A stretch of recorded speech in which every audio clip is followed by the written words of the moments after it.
নমস্কার, সবাই কেমন আছো? আশা করি সবাই ভালো আছো, আমিও কিন্তু ভালো আছি। তা আমার তো চান টান সমস্ত হয়ে গেছে, একদম রেডি হয়ে গেছি পুজোর ঘরে যাব বলে। অনেকটাই বেলা হয়ে গেছে, তো এখন যাব ওপরে পুজো করতে। ব্লগ আর লিসীমাতে সকলকে স্বাগত জানিয়ে আজকের ব্লগ কিন্তু এখান থেকে শুরু করছি। তোমরা কিন্তু আমার সঙ্গে থাকো আর ব্লগটা দেখতে থাকো। আকাশ একদম মেঘলা মেঘলা করে আছে, আজকেও দেখে মনে হচ্ছে বৃষ্টি হবে। কালকে তো অসম্ভব বৃষ্টি হয়েছে আমাদের এখানে, প্রচণ্ড বৃষ্টি হয়েছে। মানে আমার সারা বারান্দা তো ছেড়েই দাও, জলে ভেসে গেছে, খোলা বারান্দা। কিন্তু আমার নিচের ঘরে যেখান দিয়ে আমরা ঢুকি সেই ঘরও আমার জলে পুরো ভেসে গেছে কালকে।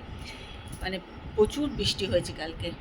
ওয়েদারও ভালোই ছিল, ঠান্ডা একদম ওয়েদার। তা চলো, তোমরা কিন্তু আমার সঙ্গে থাকো আর ব্লগটা দেখতে থাকো। আমি এখন আস্তে আস্তে এবার ওপরের ঘরে যাব, যদিও দীপা এখনও আসেনি। যাই চলো, আমি ঠাকুর পরিষ্কার করতে করতে ও হয়তো চলে আসবে। তা তোমরা আমার সঙ্গে থাকো আর ব্লগটা দেখতে থাকো।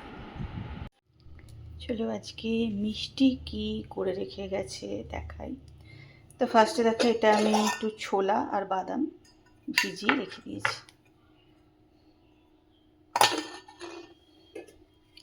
মিষ্টি করেছে এখানে ছোলার ডাল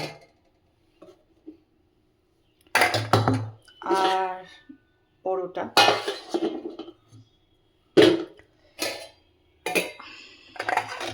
এখানে করেছে পোস্ত।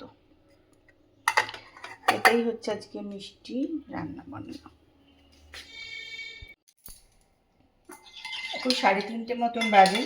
তা আমি দুপুরে খাবো, সেটা তৈরি করতে চলে এসেছি। দেখো, একটু শসা নিয়ে নিয়েছি, এটা এখানে এরকম করে গ্রেট করে নিয়ে নেব।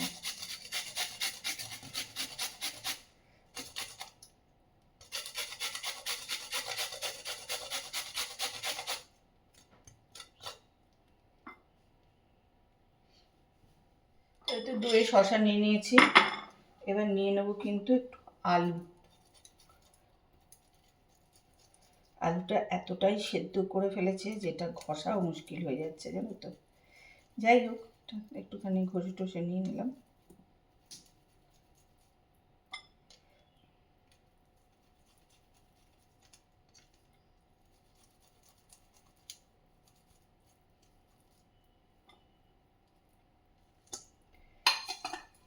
আলুটা একটু বেশি সেদ্ধ হয়ে গেছে, আমি ঘষতে পারছি না।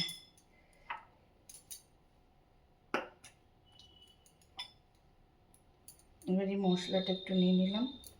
মশলাটা কিন্তু জিরে, ধনে, লঙ্কা, মৌরি,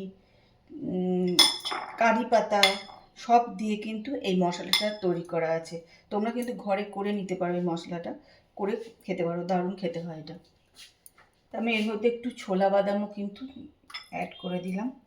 তোমাদের ইচ্ছে হলে দিতে পারো, না হলে দেবে না।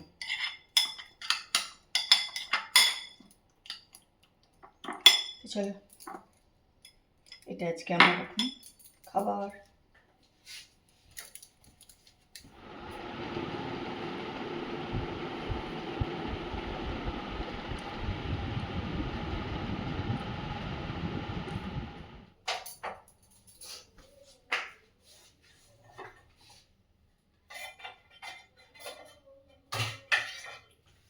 চলো, একটুখানি রান্নাঘরে চলে এলাম।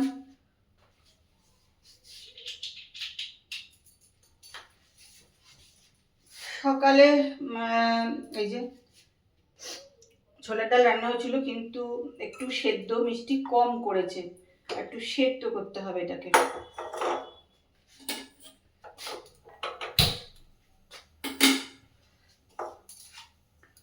সেটা সেদ্ধও করব। আর রুটির সঙ্গে, যেহেতু ছোলার ডাল রুটি পরোটার সঙ্গে খেতে গেলে একটু মিষ্টি দিতে হয়। আমাদের মিষ্টিরা নিয়ে মিষ্টিও দেয়নি, আসলে আমি মিষ্টি তরকারিতে দিতে ওকে বারণ করি, ওই জন্যই দেয়নি।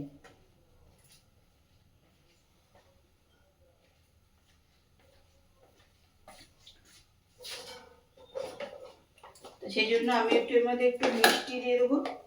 আর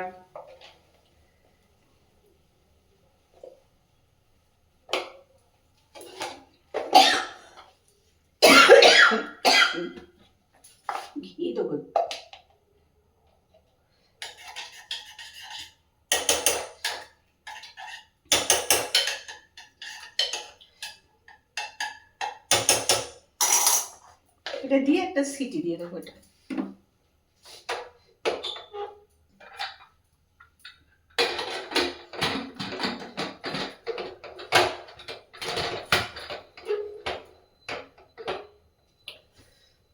আর এখানে আমি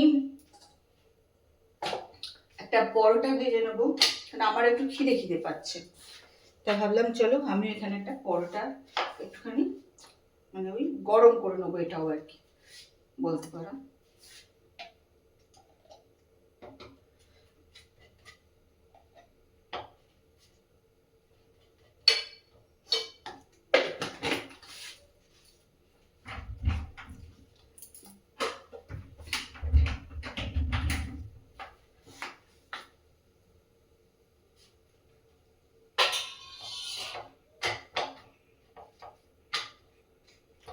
আজকে সকাল থেকে একটুখানি মানে ভাবছিলাম যে পরোটা আর খাবো না, একদম রাতে খাবো, সেই জন্য একটুখানি দই শসা এসব খেয়ে খেয়ে কাটাচ্ছিলাম। কিন্তু দেখছি যে না, এখন একটু খিদে খিদে পাচ্ছে। আর জানো তো, গ্যাসটা না জ্বালিয়েই গরম করতে শুরু করে দিয়েছি। তাই ভাবছি ঘিটা কেন বলছে না।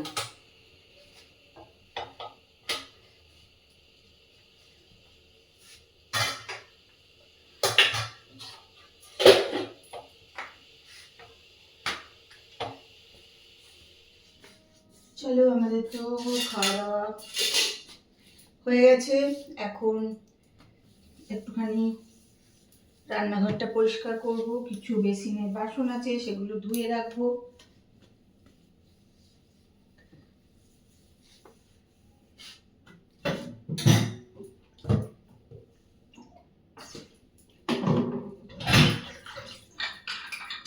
আজকে কিন্তু গরম ছিল জানো তো, আগে বাইরে খাবার দাবার থাকে না। মঙ্গলবারে আমাদের ওপরে ফ্রিজটাই চালু করে দিয়ে জিনিসপত্র রাখি, নিচের ফ্রিজে রাখি না আমি মঙ্গলবারে। নিচের ফ্রিজে আসলে কিছু মঙ্গলবারে আমি খাই না, আজকে রাখিনি, বাইরে রেখে দিয়েছিলাম। ভাবলাম ঘরে এসে চলছে, ঠিক আছে থাক। কিন্তু জানো তো, পুরো আলু সেদ্ধটা দেখছি খারাপ হয়ে গেছে।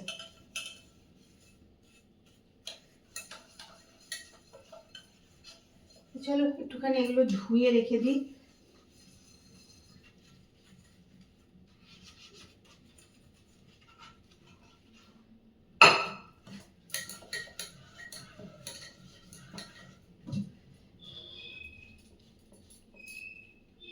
কাজের কিন্তু শেষ নেই বুঝলে। তুমি সারাদিন ধরে কাজ করো, দেখবে তোমার কাজ শেষ হবে না, মানে এরকম অবস্থা।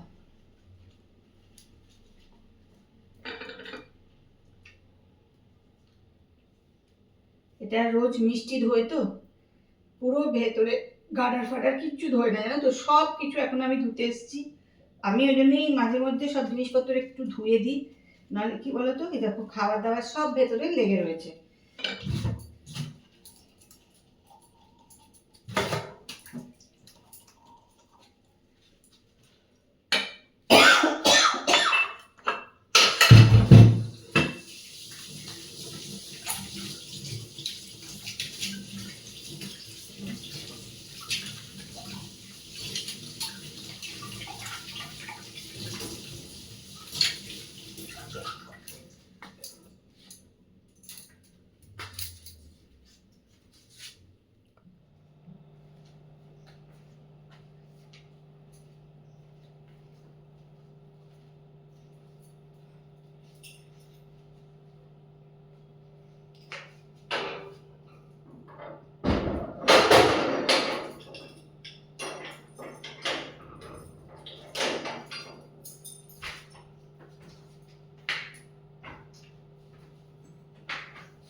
চলো আজকে সব কাজকর্ম শেষ, এবার চলে যাবো ঘরে শুতে, নিজে একটুখানি ফ্রেশ হবো, পুরো ঘেমে গেছি। তা আজকে ব্লগ এখানেই শেষ করছি, কালকে একটা সুন্দর সকালে সুন্দর ব্লগ নিয়ে চলে আসবো। ততক্ষণ সবাই ভালো থেকো আর সুস্থ থেকো। আজকের ব্লগটা দেখো, আশা করি ভালো লাগবে। যদি ভালো লাগে তাহলে একটু কমেন্ট করো আর লাইক করতে কিন্তু ভুলে যাও না। তা চলো আজকের মতন good night, tata, bye bye. 11টা 15 বাজে।